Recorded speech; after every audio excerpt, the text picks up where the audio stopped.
Assalamualaikum warahmatullahi wabarakatuh. Bismillahirrahmanirrahim. Tabarakalladzi nazzalal furqana ala 'abdihi liyakuna lil 'alamin nadhira. Allahumma shalli wa sallim ala sayyidina Maulana Muhammad wa ala alihi wa sahbihi asma'in. Nama ba'du. Semua pengurus PBNU yang saya hormati, semua habaib, semua ulama yang saya hormati, wabil khusus Kiai Haji Abdul Manan, Ketua Lembaga Dakwah PBNU, yang meskipun mondoknya hanya 3 bulan ini sebetulnya problem, sehingga saya kesini ini sebetulnya tidak pernah merasa ibadah. Ini bukan dakwah, ini show dakwah. Jadi yang namanya dakwah itu ya orang-orang di kampung nggak bisa ngaji, diajarin ngaji. Seperti saya di Jogja, di Rembang. Kalau ini show dakwah. Dan ini ada agak kesalahan karena mondoknya hanya 3 bulan. Jadi tidak bisa bedakan mana dakwah, mana show dakwah. Ini jelas show itu. Mungkin yang benar-benar dakwah yang sekarang sedang bikin masjid di pedalaman Kalimantan, pedalaman Sulawesi, atau saudara-saudara kita yang di Korea. Saya kemarin di Korea itu dakwah betul. Kalau ini agak-agak tontonan. Ya tapi masih bagus lah, melihat wajahnya habib ulama itu ibadah. Tapi begini ya, yang jelas saya berharap sekali, saya diundang sekali ini saja, jangan diulang. Karena mencintai ulama itu baik, tapi ngatur ulama itu dosa. Ini murah. Jadi ini harus dicatat. Jadi Imam Malik itu kalau diundang tuh marah, meskipun yang undang itu seorang raja zaman itu, Harun ar-Rasyid. Beliau minta supaya Imam Malik baca Muwatta di istana untuk anak-anaknya, padahal seorang presiden mau ngajari anak-anaknya. Imam Malik marah, masyhur itu, al ilmu yu'ta la ya'ti, ilmu disowani, ora kok ilmu yang sowan. Di mana-mana timba itu ke sumur, apa sumur yang ketimba?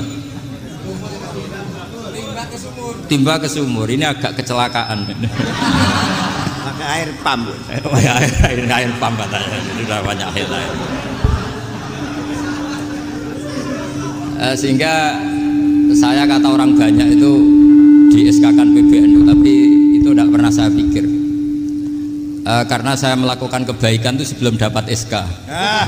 Saya ngajar sebelum dapat SK, saya dakwah di mana-mana sebelum dapat apa? SK. SK saya langsung minallahi ta'ala, dari Allah Ta'ala.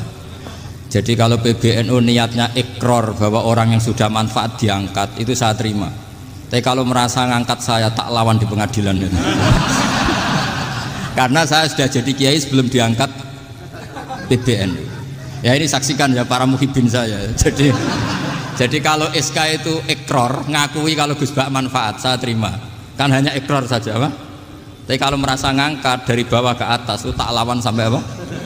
Pengadilan, sampai di akhirat. Tersangkanya ya yang sedang jabat sekarang itu.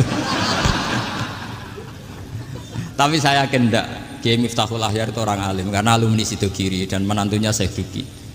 Di antara gurunya itu pernah mbah mertua saya, karena istri saya orang Sidogiri. Beliau juga besanan sama keluarga Lasem, saya ini Durriyah Lasem. Pak Said Akil juga orang alim, mbah-mbahnya juga orang alim. Baru kemarin nyocokkan nasab sama saya.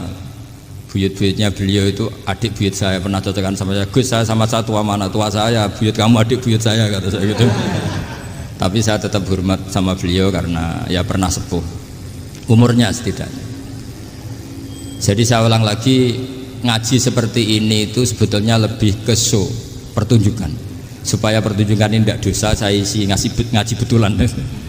Tapi jangan diulang. Karena biasa ngaji rutin. Saya di Jogja tafsir Jalalain sudah juz 23. Pernah khatam hikam. Sekarang Nashahul Ibad separuh. Saya ngaji di Sidogiri Itkon, di Sarang Balaghatul Quran, di Hajen Lubul Usul, tapi sarahnya yang Thariqatul Usul, sarahnya Mbah Sahal Mahfud. Jadi baru di sini ngaji bersaing sama orang yang mondok berapa? 3 bulan. Ini masalah. Masalah. Gak boleh mondok itu harus buat tulis zaman. Tapi ya tidak apa-apa, mungkin laduni ya. Jadi kalau mondok cepet itu kemungkinannya apa? Laduni. Begini, tapi saya tertarik apa yang dikatakan Kiai Haji Abdul Manan tadi menyangkut kalimat tauhid. Saya ngaji di mana-mana bilang, kalau ngaji itu yang tahqiq itu detail. Detail itu bahasa Arabnya tahqiq. Jadi kita misalnya berpikir secara jernih, orang yang kafir 70 tahun itu pasti menjadi muslim karena melafadzkan la ilaha illallah. Dan itu bi ijma'il ulama. Semua ulama mengatakan demikian. Saya ulang lagi, itu bi ijma'il ulama. Karena mansus di Quran ada ayat kulil ladzina kafaru iyantahu yughfar lahum ma qad salaf. Kalau orang yang kafir 70 tahun bisa dihilangkan kekafirannya hanya dengan kalimat la ilaha illallah Muhammadur Rasulullah. Berarti kalimat ini statusnya apa? Penghilang kekafiran, apa? Penghilang kekafiran. Lalu ada kelompok yang mengatakan gara-gara kalimat la ilaha illallah dan pegang patok nisan itu orang menjadi kafir. Ini kan jadi paradok. Lafat yang kita statuskan sebagai penghilang kekafiran dengan lafat yang sama orang menjadi kafir. Itu nggak ketemu nalar. Mbok nalar paling apapun tetap nggak ketemu. Kecuali tadi ya dalilnya pokok yang ngotot tadi.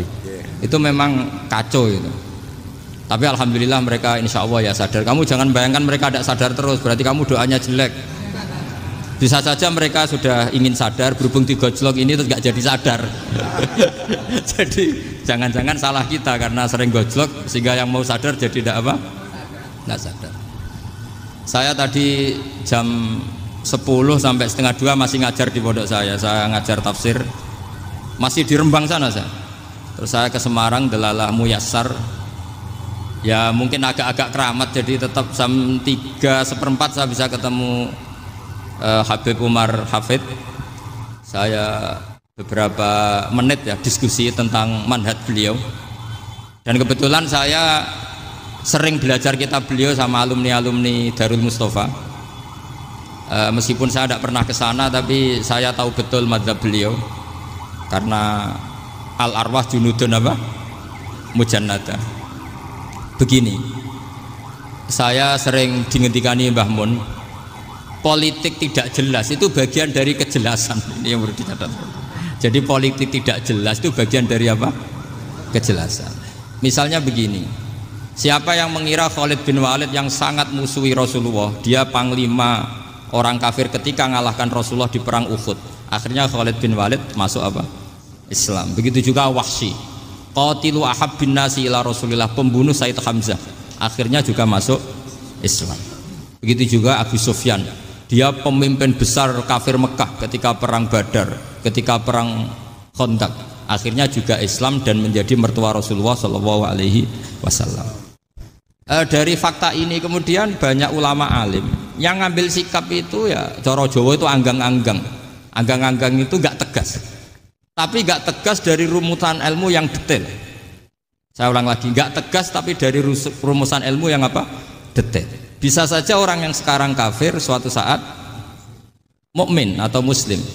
Bisa saja yang sekarang sedang fasik suatu saat soleh. Bisa saja yang mondok 3 bulan rois PB NU. Sementara yang mondok lama kadang Kiai RT. Tapi itu hanya hukum duniawi. Saya yakin yang Kiai RT ini PBNU di akhirat. Karena mondoknya lebih apa? Lama. Itu tak jamin. Saya juga berencana mimpin NU di akhirat saja, bukan di dunia. Makanya saya mohon SK itu berakhir muktamar mendatang. Karena saya sudah kiai sebelum diangkat. Makanya saya ulang-ulang, kalau pengangkatan itu niatnya ikror, saya terima. Tapi kalau niatnya ngangkat, tak gugat di pengadilan. Ini tidak guyon, ini betulan itu. Ya, tapi ini hanya guyon saja. Nah, ini penting saya utarakan teori ngaji ya. Ini saya bacakan naskah asli Sayyid Umar Hafid supaya Anda dapat barokah beliau. Karena beliau selain alim allamah, muridnya Habib Salim, juga beliau pernah ngaji kutub Sayyid Abdul Qadir Segaf di Jeddah. Juga beliau sering istifadah di beberapa kiai. Ini saya baca teks Arabnya kemudian saya terjemah. Bagi yang tidak setuju pemaknanya bisa gugat, karena saya baca Arabnya. Yang nggak setuju pemaknanya bisa gugat, tapi tak jamin kalah karena saya paham betul teksnya maknanya seperti itu. Logikanya tadi ya, ketika Rasulullah ngambil sikap tegas kepada Qatilu Hamzah yaitu Wahsy, dan ketika Rasulullah ngambil sikap tegas pada orang-orang yang mengalahkan beliau di perang Uhud, kaifa yuflihu qaumun fa'alu bi anbiya'ihim hakadha, bagaimana mereka jadi orang benar atau orang yang dapat kebahagiaan kalau mereka perlakuannya seperti Nabi seperti ini, yaitu Nabi sujja wajhuh masyhur wa kusirat ruba, yaitu Nabi itu wajahnya terluka, gigi serinya tanggal. Orang-orang seperti ini tuh nggak akan bejo kalau orang Jawa, nggak akan falah. Tapi apa yang terjadi? Allah menurunkan ayat laisa laka minal amri syai'un aw yatuba 'alaihim aw yu'adzibahum. Muhammad itu bukan wilayah kamu ngecap orang, menstigmasi orang itu tidak wilayah kamu. Saya bisa saja mengampuni mereka atau menyiksa saya itu atau menyiksa mereka itu wilayah saya, kata Allah. Saya bisa saja mengampuni mereka atau menyiksa mereka itu wilayah saya. Sehingga akhirnya apa? Rasulullah tidak ngambil sikap yang mungkin orang lain mengatakan itu tidak tegas. Tapi itu kearifan. Betul, akhirnya Wahsy malah masuk Islam. Khalid bin Walid panglimanya juga masuk Islam. Dan beberapa orang kafir juga masuk Islam, termasuk mimbenihim, ketuanya yaitu Abu Sufyan. Ini penting saya utarakan. Makanya ini saya baca pembenaran dari konstruksi pikiran tadi. Nah ini supaya khas. Ini khasnya orang mondok 10 tahun nih. Jadi ini tak baca ini. Nah, biar jelas ini nanti tagnya persis ya, tidak saya rubah. Ini di kitabnya Habib Umar Hafid, namanya itu Taujihun Nabi Limardoti Bari. Kalau diterjemah ya mengarahkan orang yang sadar. Nabi itu orang yang sadar ya, sampai ini termasuk orang yang sadar. Limardoti Robbi, menuju mendapat ridho Tuhan atau Allah Subhanahu wa Ta'ala. Saya baca tagnya ini di halaman 179. Ini tidak ada yang saya rubah, tidak saya kurangi. Bismillahirrahmanirrahim. Fala buddha an nuwattina qulubana ala annana khodamatu ahli hadal qaul wa yattali Allah min qulubina annana na'taqidu imkaniyata ayyasfa'a fi ahadina yaumal qiyamati man huwal ana kafirun yuslimu faya'lu sya'nu indal haqqi fayakunu sababan li kholasika fil qiyamah yumkinu dzalik. Jadi kita para dai, para kiai itu adalah khodamatu hadal qaul. Kita ini adalah pelayan alam raya ini yang selalu berharap alam ini akan lebih baik. Orang yang sekarang sedang kafir bisa saja nanti yang nyafaati kamu di akhirat, yaitu mereka masuk Islam lalu Islamnya lebih serius, akhirnya punya hak syafaat. Sementara kamu Islam mulai kecil tapi biasa-biasa saja seperti ini, mulai dulu ngaji terus sama Ki Abdul Manan, nggak pernah yang ngisi ngaji. Itu artinya nggak ada perkembangan. Makanya saya nggak ingin ngaji lagi karena saya ingin perkembangan Anda nanti tukang mengisi, bukan yang diisi. Kalau saya nanti ngaji lagi di sini, artinya Anda kalau tetap mendengarkan itu tidak ada perkembangan. Pantes saja semulang Gus Bahak sampean sing ngaji. Sekali-kali ada perkembangan, saya ngaji sampean yang mulang, itu bagus ya. Meskipun itu perkembangan yang menyesatkan.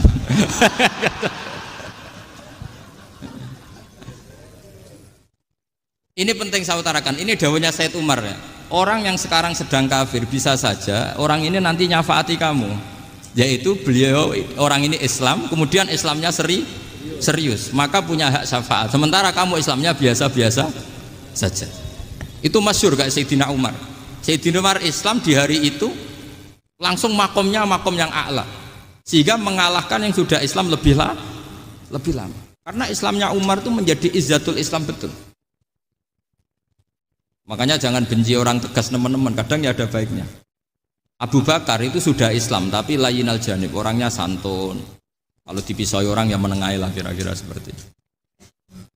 Begitu juga Bilal, Ammar, Suhaib. Singkat cerita, Rasulullah itu sering dibully ya, sering disiksa orang-orang kafir. Rasulullah berharap, wah kalau yang Islam gini terus repot.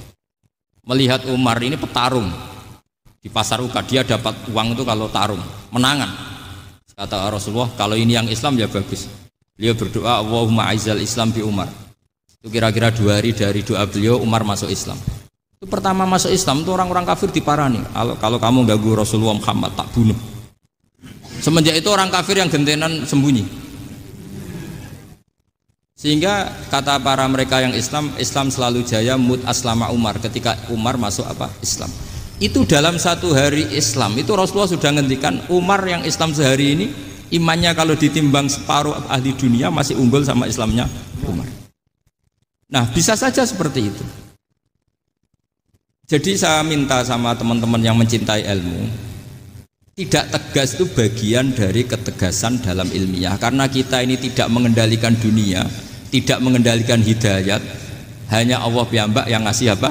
Hidayat. Maka sikap kita laisalaka minal amri syai'un aw yatuba alaihim aw yu'adzibahum. Rasulullah yang ahabbul khalqi ilallah saja tidak boleh tegas karena semuanya potensi itu ada. Cuma kita tegas dalam kebenaran saja, tapi nggak perlu tegas dalam mengawal kebenaran. Kenapa demikian? Karena Islam ini agama yang akan dijaga Allah ila yaumil. Yang jaga Islam bukan PBNU, bukan PP Muhammadiyah, bukan kiai. Yang menjaga Islam namun Allah Subhanahu wa ta'ala. Makanya Sayyidina Umar itu kalau disuruh mikir Islam itu gak mau betul. Masyhur itu dalam tarikh-tarikh. Umar mimpin itu sukses, banyak futuhat. Singkat cerita akhirnya orang tuh kelangenan, wah kalau Umar meninggal kayak apa. Sehingga Abdullah bin Umar setiap jalan-jalan tuh dibully, kalau sekarang dibully. Ya Abdullah bin Umar, bapak kamu itu gimana? Sudah sepuh mau meninggal kok tidak suksesi. Kalau saja ada orang penggembala kemudian meninggalkan kambingnya di hutan, kamu anggap orang yang mudoyik enggak, menyanyiakan kambing itu enggak? Ya iya kata Abdul bin Umar. Apalagi amru hadil umat ini mau ditinggal gelanggang, nanti suatu saat Umar meninggal. Mbok yo suksesi supaya jelas. Logika itu diaturkan ke Umar radhiyallahu anhu, ke Sayyidina Umar. Pertama Umar agak tertarik dengan logika itu. Lama-lama beliau marah. Tidak jadi. Saya tetap tidak akan istikhlaf, tidak akan suksesi. Dan saya tidak akan mikir Islam katanya. Islam akan diurus oleh Allah Subhanahu. Terus beliau ngendikan, Islam ini jalan ketika ditinggal Abu Bakar. Bahkan ketika ditinggal ahabbul khalqi ilallah, akramul khalqi indallah, yaitu Rasulullah Muhammad sallallahu alaihi wasallam. Coba Islam dulu dipimpin Abdul Qadir ketua wali, dipimpin Wali Songo, dipimpin orang top-top. Sekarang dipimpin mondok 3 bulan jalan. Karena Islam yang ngatur Allah Subhanahu wa ta'ala. Jadi ini penting. Loh coba ustadz tuh banyak yang nggak bisa ngaji loh. Tapi ya laku ya nggak masalah. Loh saya kemarin di Korea seminggu. Itu TKI jadi khotib, ada yang jadi mufti, ada yang jadi suriah. Itu ada yang di sana jadi suriah, pulang ke kampung angon kambing lagi. Loh itu teman saya kenal. Iya suriah Korea tapi. Artinya gini, bahkan masjid semua yang di Korea itu didirikan oleh TKI dan TKW. Mereka digerakkan Allah untuk mikir agama, karena agama ini milik Allah. TKI saja mikir. Makanya ini penting, yo dakwah tapi tauhidnya sing kenceng, jangan dakwah kenceng tauhidnya kendor. Itu bahaya betul. Saya ulang lagi ya, ini dawuh Habib Umar. Jadi kata beliau, fala budda an wattina kulubana, kita harus yakin seyakin-yakinnya bahwa semua kemungkinan itu mungkin. Makanya masyhur dalam tarikh ketika kafir Quraisy mau disiksa oleh para malaikat karena mereka sering menyakiti Nabi, kata Nabi gimana? Jangan. Saya berharap kalau bapaknya tidak mukmin, suatu saat anaknya mukmin. Masyhur dalam tarikh. Musuh Nabi besar siapa? Walid bin Mughirah. Punya anak Khalid bin Walid. Abu Lahab punya anak Darrah, itu mukminah yang baik. Abu Jahal punya anak Ikrimah, itu mukmin yang baik. Di Indonesia lebih hebat lagi. Bapaknya ra iso maca Quran, anaknya hafid. Bapaknya utun ra tamat SD, anaknya jadi dekan. Di Indonesia banyak orang nggak siapa-siapa, anaknya jadi presiden, anaknya jadi menteri. Artinya jangan karena bapaknya kafir kamu nganggep anak turunnya pasti selalu kafir. Teori itu sudah salah zaman Rasulullah. Yaitu Walid akhirnya punya anak Khalid, Abu Lahab punya anak Darrah. Terus siapa? Abu Jahal punya anak siapa? Ini penting saya utarakan karena dakwah kalau terlalu semangat, nanti kalau menghilangkan tauhid bahaya. Tetap innal huda. Uni Soviet kayak apa? Mengkooptasi negara-negara sekelilingnya sampai jadi Zuni. Tapi apa yang terjadi? Uni Soviet yang runtuh, persemakmurannya semua rata-rata jadi negara apa? Islam, kayak Uzbek, kayak Ceknya, kayak apa-apa. Karena agama ini diurus Allah. Sehingga kalau tapi kamu ngitmai agama nggak apa-apa. Makanya istilahnya Habib Umar khodamah itu pelayan, nggak apa-apa. Kita ngitmai agama itu nggak apa-apa. Dengan ngitmai terus mikir nggak apa-apa. Tapi jangan mikir yang merasa kalau kita mati, wah nanti agama ini kukut karena saya mati. Kamu itu siapa? Agama Islam ini tidak pernah dipasrahkan kamu. Diurus oleh Allah Subhanahu wa taala sendiri. Sehingga ketika Wali Songo meninggal, agama ini tambah kuat sampai sekarang. Kecil saya itu kalau pengajian susahnya bukan main, harus izin sana sini. Sekarang setiap pengajian polseknya datang, polresnya datang, nggak ada intel, nggak ada apa. Padahal kiai dulu sama kiai sekarang itu kira-kira alim mana? Alim kiai dulu. Mbah Hasyim Asy'ari itu ngarang kitab sampai dibaca di Yaman. Saya sering baca juga kitab beliau, Risalatu Ahli Sunnah wal Jamaah. Kiai sekarang mau terjemah aja kadang salah memahami. Tapi ya Islam tetap jalan karena Islam ini dikawal, dijaga oleh Allah Subhanahu wa taala. Maka kalau dalam cerita tarikh sirahnya Ibnu Ishaq itu, tauhid itu penting. Beliau cerita begini. Sayyid Abdullah itu namanya Abdullah bin Abdul Muthalib. Kita tahu kenangannya Rasulullah terbanyak itu bukan dengan Sayyid Abdullah tapi dengan Sayyid Abdul Muthalib, dengan mbahnya. Karena Nabi itu mulai kecil dirawat oleh siapa? Mbahnya. Yaitu yang disebut Nabi ketika 2 bulan kan abahnya sudah meninggal. Ya saya baca ya, pakai bahasa Arab biar jadi bid'ah. Nanti kalau bahasa Indonesia ada bid'ah.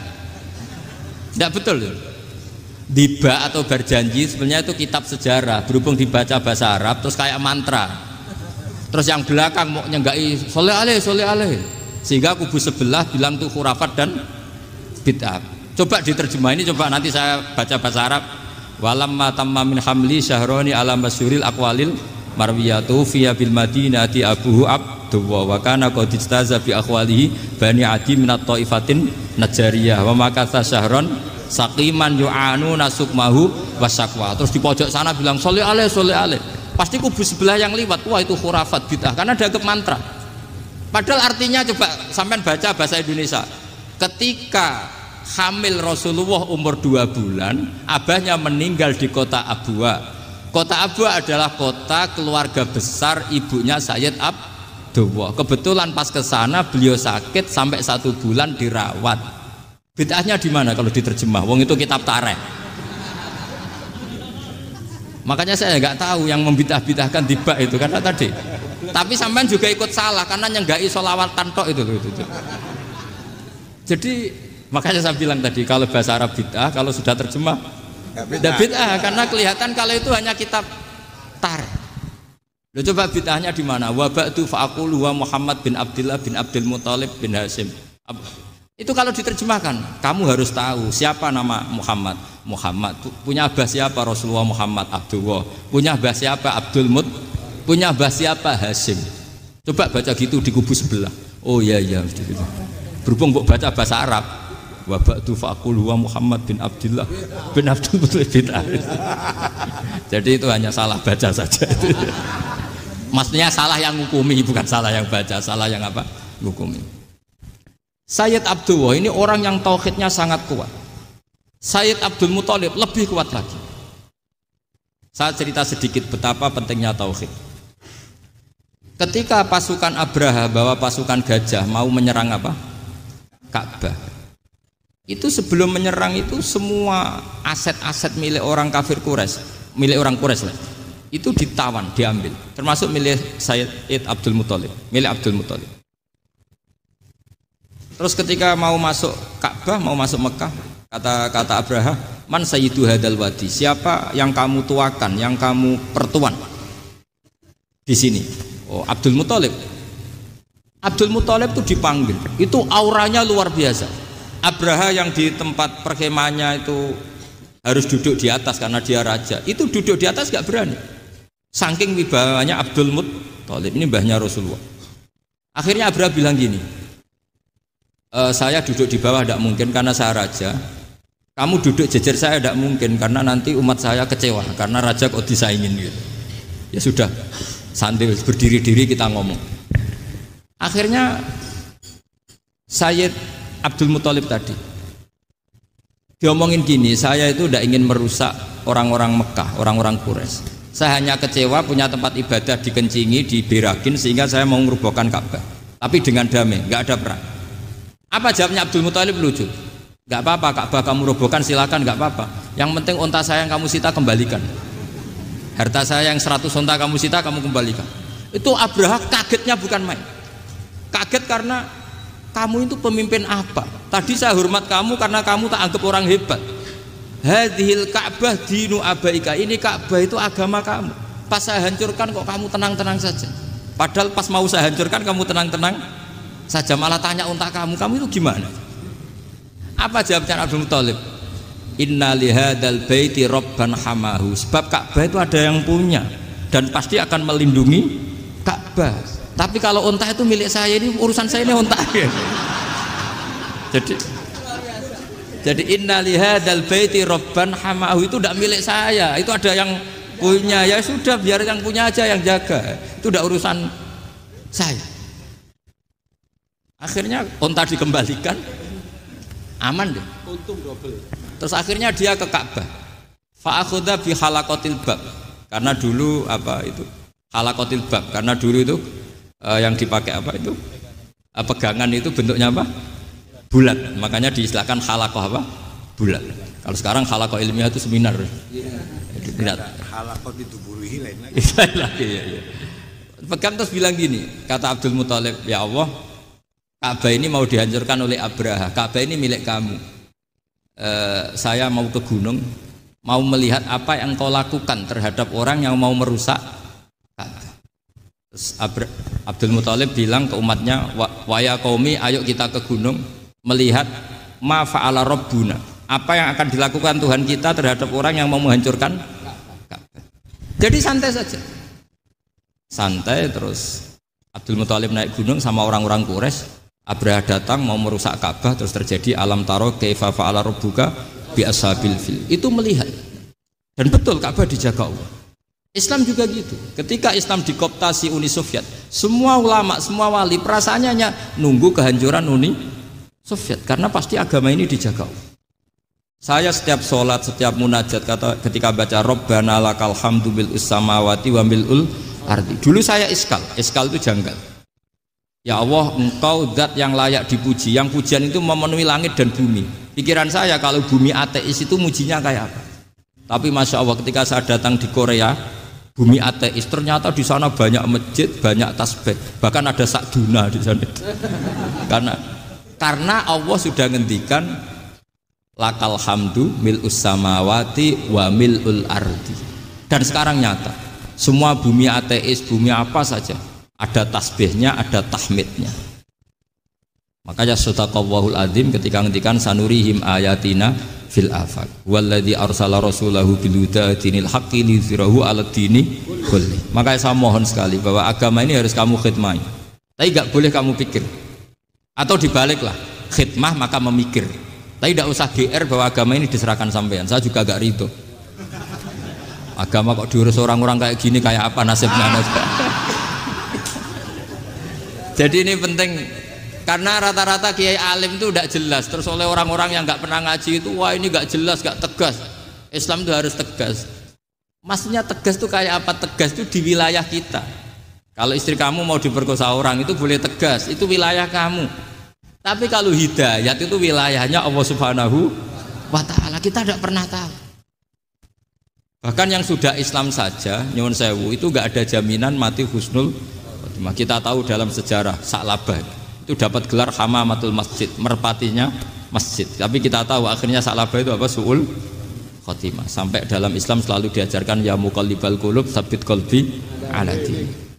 Jadi kalau kita sendiri saja masih ingin selalu husnul khotimah, agak ada ruang untuk mudah menvonis orang lain. Makanya saya salut sekali ketika Habib Umar menulis kita semua ini mengkhidmati hadal kaun. Dan selalu berharap bisa saja suatu saat orang yang sedang kafir bisa saja suatu saat muslim. Nah soal kalau yang sama yang harbi menyerang kita ya tarung. Kalau artinya kalau yang merangi kita ya kita wajib perang, kalau enggak ya habis kita. Seperti kita lakukan ketika diserang Belanda. Tapi ketika mereka musta'man, dhimmi, mu'ahad, orang-orang kafir yang mau berdamai dengan kita, ya kita damai. Sebagaimana yang dilakukan Rasulullah SAW ketika berdamai dengan kafir Quraisy yang dipimpin Suhail bin Amr. Masyhur itu dalam tarikh.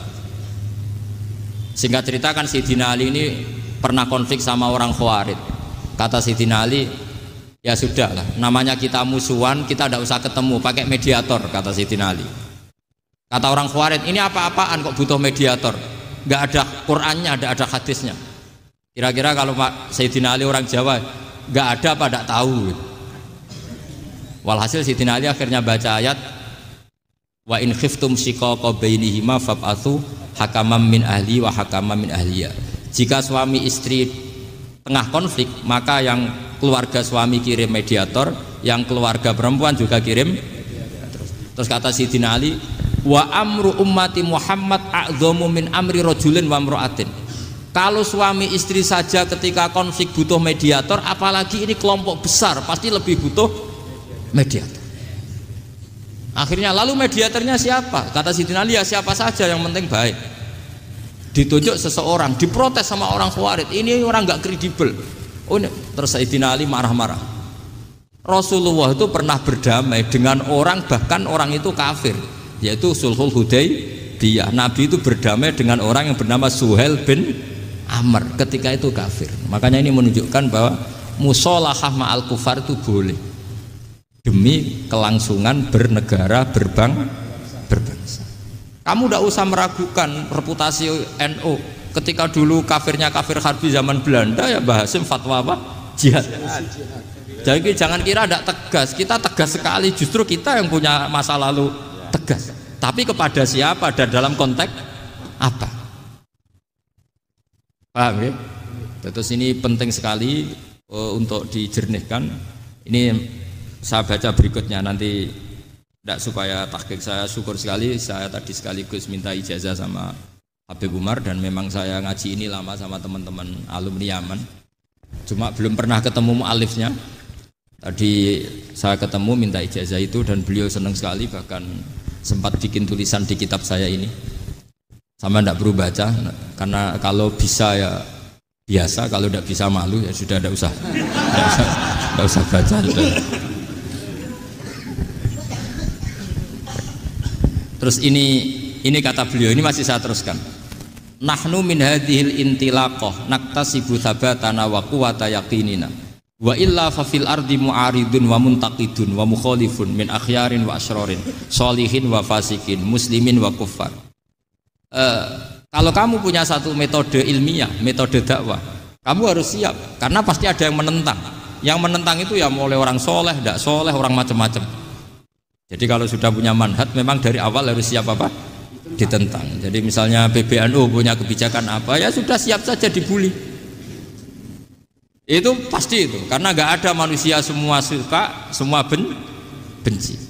Kata beliau, anta in kunta fi syakkin min hadzal maslak wal manhaj fattabi man syi'ta wasaha angka ghaniyah wa in kunta ala yaqinin annahu al huda wa mirasun nubuwah wa annahu haqiqatu tarjamatil ahdi ma'rab fala tata'athar min kalami ahadin yakunu mangkana. Jadi intinya kita mengawal Islam secara rahmatan lil alamin itu justru kita berharap menjadi simpatik dan menjadikan mereka menjadi napa Islam. Jangan ketika simpatik dianggap gak tegas. Saya masih ingat betul dawe Mbah Mun, hak sekseni, kata beliau. Saya masih ingat kalimatnya, sekseni. Akurat tegas itu berdasar ayat laisa laka minal amri syai'un aw yatuba alaihim aw yu'adzibahum. Karena potensi sosial itu bisa rubah. Orang yang sekarang kawan kamu bisa saja suatu saat jadi musuh. Yang sekarang musuh kamu bisa saja suatu saat jadi kawan. Terus kamu ngambil sikap tegas dalam sesuatu yang nggak stabil seperti ini, lalu tegas itu kan nggak pada tempatnya. Makanya yang seperti ini kata Allah pakai asa itu menawa. Asa wahu ayyaj'ala bainakum wa bainal ladzina ataitum minhum mawaddah. Bisa saja orang yang sekarang musuhan dengan kamu suatu saat dijadikan mawaddah. Kamu udah mawaddah itu saling mengasihi. Kamu udah usah tanya, wallahu qadir, kata Allah, karena Allah mampu. Jadi dalam hukum-hukum sosial Allah seringnya bilang apa? asa. Misalnya wasa antakrahu syai'a wa huwa khairul lakum, wasa antuhibbu syai'a wa huwa syarrul lakum. Karena masalah sosial ini semuanya asa, yang pernah tahu siapa? Bisa saja sekarang saya Rois Surya, nanti SK-nya enggak turun lagi, tapi saya tidak apa-apa. Bisa saja nanti santri 10 tahun dipimpin 3 bulan enggak apa-apa. Bolak-balik enggak apa-apa. Saya tidak akan kecewa. Karena masya Allahu kana wa malam yasa lam yakun. Assalamualaikum warahmatullahi wabarakatuh.